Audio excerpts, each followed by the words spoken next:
미르경제연구소 정태근 이사님, 어제에 이어서 오늘도 뵙습니다. 어서 오십시오. 네, 반갑습니다. 네. 자, 오늘도 뉴스 3개 픽업하면서 전략 세우도록 할게요. 첫 번째는요. 네. 고금리 장기화에 위축된 증시, 반등의 트리거는 무엇이냐? 2000년 이후 월별 수익률 평균. 지금 이제 10월이잖아요. 네. 10월도 좀 약했군요. 9월에는 우리 엄청 코스닥이 지수가 인덱스가 9% 빠졌으니까 네. 10월 약했고, 11월, 12월은 강했는데요. 네. 올해도 이 그림? 글쎄요. 답변하십시오. 근데 코로나 이게 2000년 이후지 않습니까? 네. 2000년 이후에 월별로 평균 수익을 낸 건데 이게 월말이 이렇게 높을 수밖에 없는 것들이 아시겠지만은 코로나 이전 같은 경우는 항상 블랙 프라이데이 연말에 기대감이 있었지 않습니까? 네네. 그 영향이 좀 크지 않나라고 좀 봐지거든요. 2000년 네. 이후니까 좀 길긴 하네요. 네. 최근에는 연말에 우리가 또 사실 대주주 양도세 네. 때문에 그러니까요. 사실 눌리고 네. 연초에 1월에 오르거든요. 네네. 그러니까 기간을 사실 이게 2000년부터 잡느냐, 2010년부터 잡느냐, 네네. 17년 다 다를 거예요. 그죠? 네, 그렇죠. 어쨌든 지금은 네. 이런 걸 논하기에 과거에 11월, 12월이 좋았으니 괜찮을 거라고 논하기에는 네. 8, 9월 하락이 심했고 네. 또 추석 연휴 지나고 나서 어제의 낙폭이 굉장히 컸습니다. 네네, 그렇죠. 결국 이제 고금리가 가장 큰 원인인가요? 그렇죠. 고금리 이게 가장 큰 문제인 거죠. 네.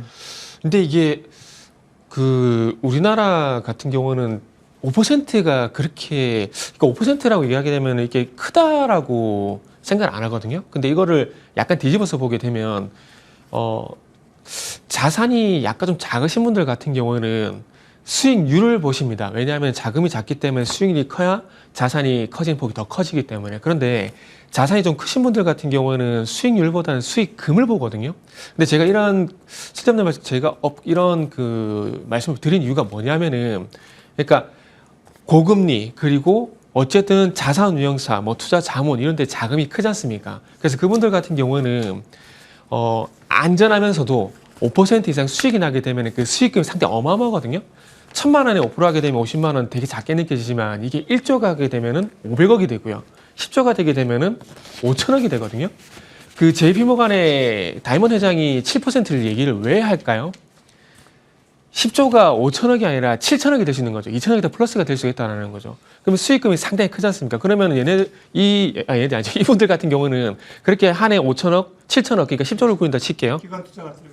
예, 그렇죠. 기관차 같은 경우 10조를 만약에 굴린다 치면 자금이 더 크지만은 10조를 예를 들어도 이게 5%만 돼도 한 해 5천억이 되는 거고 7%가 되면 7천억이 되는 상당한 금액입니다. 그러면은 수익 잘 냈고 연말에 보너스 받고 이분들 같은 경우 정말 기분 좋은 일이 될 수밖에 없거든요. 그러다 보니까 증시의 어떤 변동성이 좀 커지다 보니까 자연스럽게 좀 안전하게 확실하게 수익금을 챙기시는 쪽으로 돈이 좀 빠져나가다 보니까 그래서 고금리가 시장의 변동성으로 작용이 된다고 봐야 돼요. 그러다 보니까 시장에서는 계속해서 금리 인하를 원하는 이유가 어쨌든 안전하게 얻을 수 있는 이 자산에서 얻는 수익률이 낮아져야 어쨌든 조금 위험을 감수하고 주식시장에 들어오기 때문에 그래서 이 고금리가 계속 발목을 잡는 요인이라고 좀 보시면 될 것 같아요. 네. 네.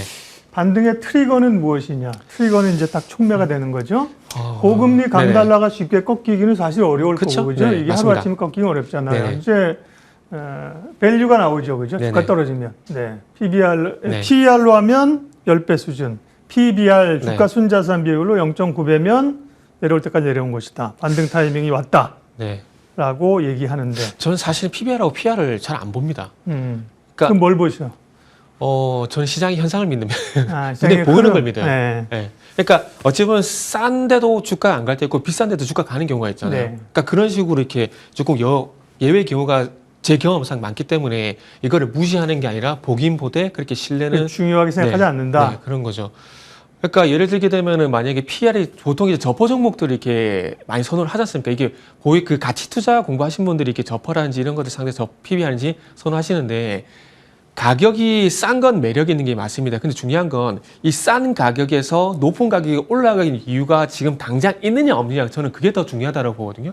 그러니까 대표적으로 자산주들 같은 게 주가가 못 가는 이유가 저는 거기에 있다라고 봅니다. 근데 종목하고 네. 지수하고는 좀 다르죠. 종목별로는 네네. 말씀하신 것처럼 예. PBR 낮다고 뭐 하세월이에요. 기다리면 그죠. 예. PR 낮다고 PR 낮은 네. 이유가 있어요. 그죠. 근데 네, 그쵸. 이건 이제 인덱스니까 네네. 인덱스로 보면 저점에 대한 네. 기대감들이 좀 있다는 얘기인데 네.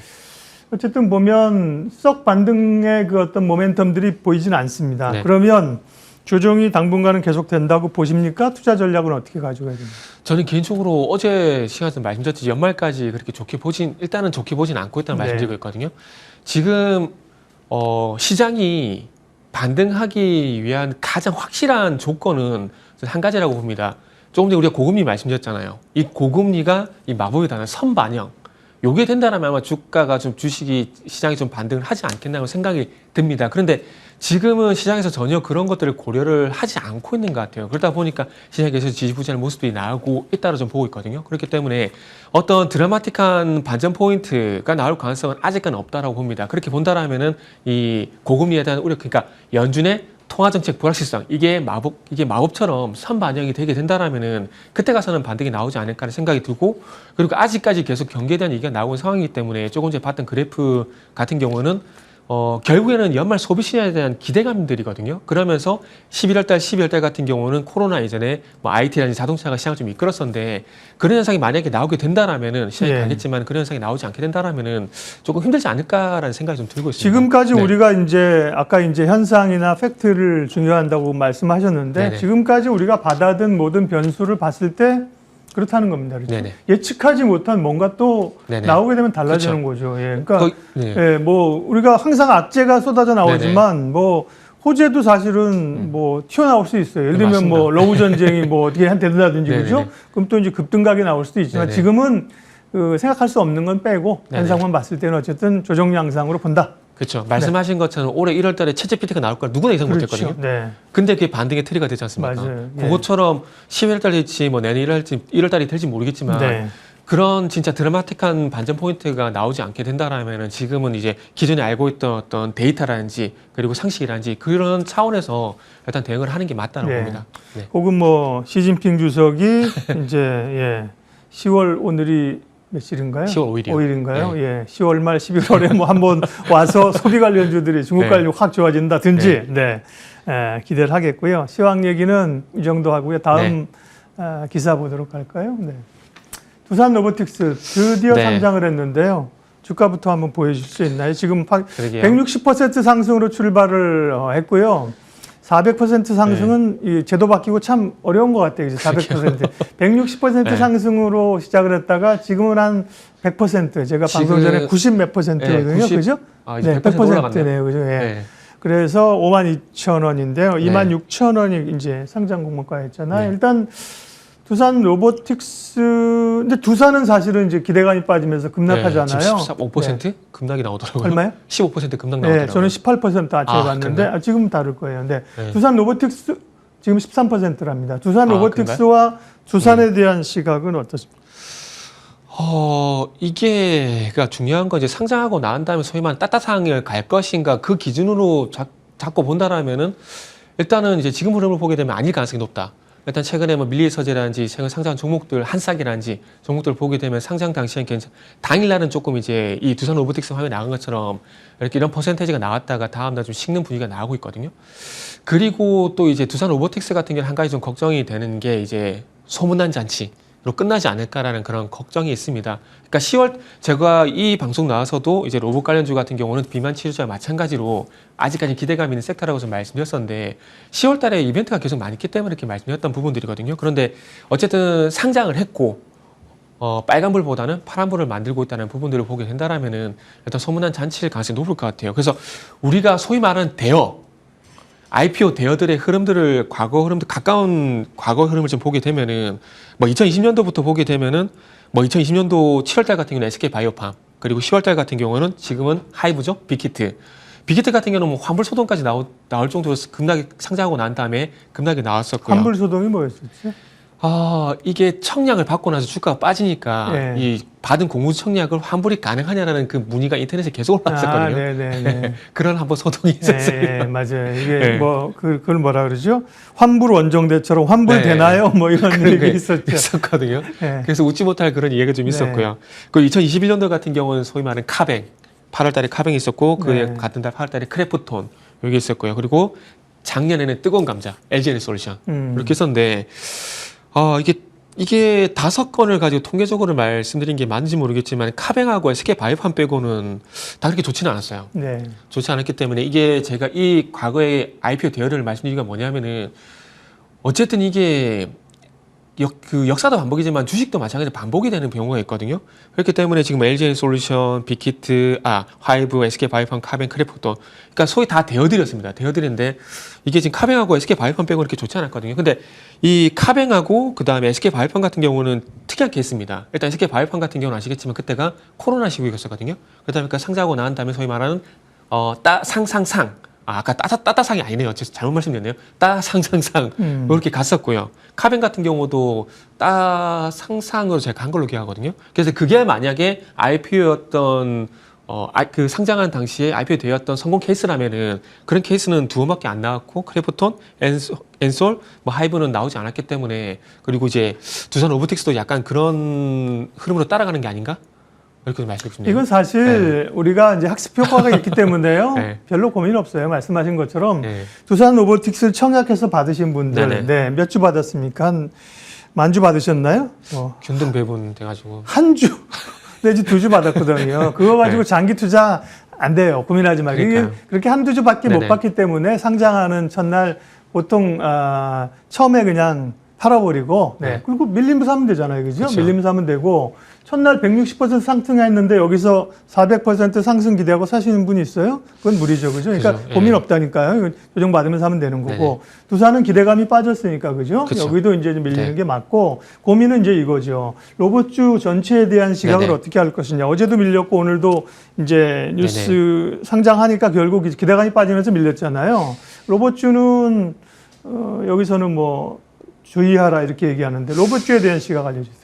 로봇은 지금 조정이 나오는 것에 대해서는 부정은 할 수 없는데 네. 그래도 이게 영화의 한 대사를 빌리면 아직 한 발 남았다 이 말씀을 좀 드리고 싶은데 네. 휴머노드 로봇이요. 네. 지금 테슬라도 아시겠지만은 옵티머스라고 이제 옵티머스가 그러니까 예전에 그 트랜스포머가 생각이 나는데 옵티머스를 공개했지 않습니까? 공개를 한 상황이고 그리고 삼성 같은 경우도 연말에 이제 버핏을 공개할 예정이고 그리고 네이버 같은 경우도 이제 그 자율주행 기능을 장착한 로봇을 공개를 한다는 거거든요.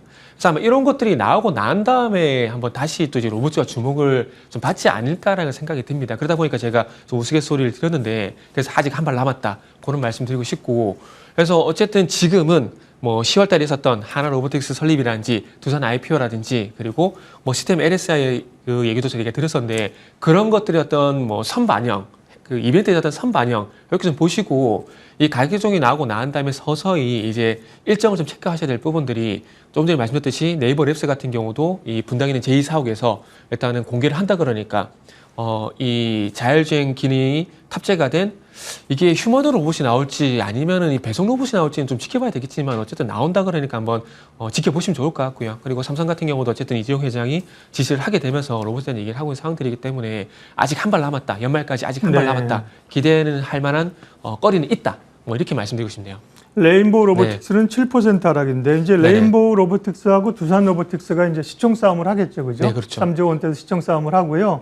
지금 워낙 기대감에 올랐고 사실 최근에 많이 올랐던 섹터가 로봇하고 AI 아닙니까? 그렇죠. 장 흔들리니까 매물이 나오는 네. 거고 그리고 비만 치료제. 예, 네. 말씀하신 것처럼 로봇에 대한 사실 가능성들은 많이 있기 때문에 네네.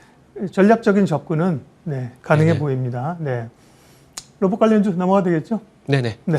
다음 이슈 세 번째 이슈 확인하도록 할게요. 다음 또 중요한 얘기 반도체인데요. 궤도 수정하는 SK 하이닉스, 괴물 D램, HBM의 생산을 늘린다. 오늘 SK 하이닉스는 제가 이제 오프닝하면서 보여드린 것처럼 뭐 굉장히 하이닉스의 그 몸집을 보면 4% 넘게 그러니까 굉장히 강한 겁니다. 그렇죠. 근데 맞습니다. 삼성전자는 마이너스에서 낙폭을 좀 줄이긴 했습니다만 결국은 뭐 엔비디아나 이런 데서 HBM을 계속 달라고 하는데 삼성전자는 우리 것 좀 받아줘. 아직 확인을 해야 되는데 수율이 잘 안 나온다. 네네. HBM은 확인된 거니까 더 만들어줘. 네, 그렇죠. 지금 이렇게 나오는 거잖아요. 그러면 네, HBM 모멘텀 하이닉스가 여전히 좋습니까? 네.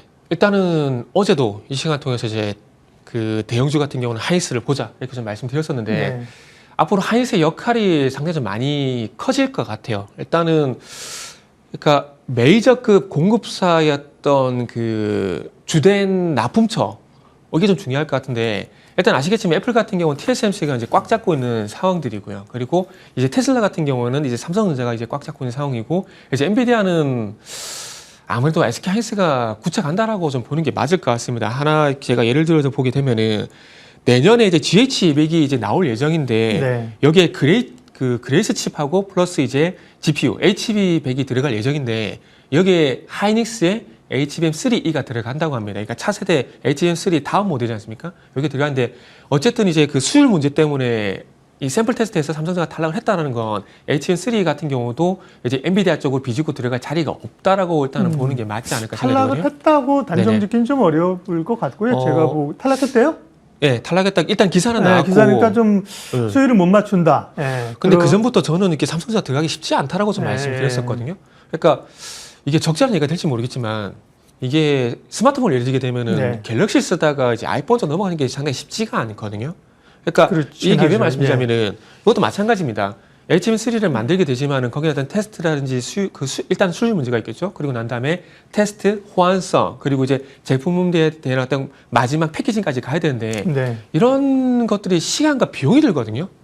하이닉스의 어떤 이 오류라든지 수율 문제가 있다라면 또 얘기가 달라지겠지만 그게 없는 상황에서 최적의 파트너 역할을 하고 있는데 굳이 시간과 비용을 들일까? 이런 서비스 보면 아닐 가능성이 저는 높다고 좀 보고 있거든요. 그리고 이제 이것뿐만 아니라 이제 애플 같은 경우도 비전 프로 R1 칩을 보조하게 되는 특수 디램 또 하이닉스 얘기가 나오고 있지 않습니까? 그래서 어찌 보면은 이 하이엔드 디램 쪽 같은 경우는 일단 삼성전자가 하이닉스 쪽으로 이제 기선이 뺏겼다라고 일단은 인정을 먼저 좀 해야 되지 않을까라는 그런 상황이 되어버렸습니다. 네, 마무리하겠습니다. 네네. 그러면 이제 오늘은 반도체 얘기 이전에도 했지만 오늘은 이제 네네. HBM 쪽인데 HBM 쪽에서 그러면 소부장단에서 전략과 관심 기업 짧게 1분 안에 마무리. 요거 짧게 말씀드릴게요.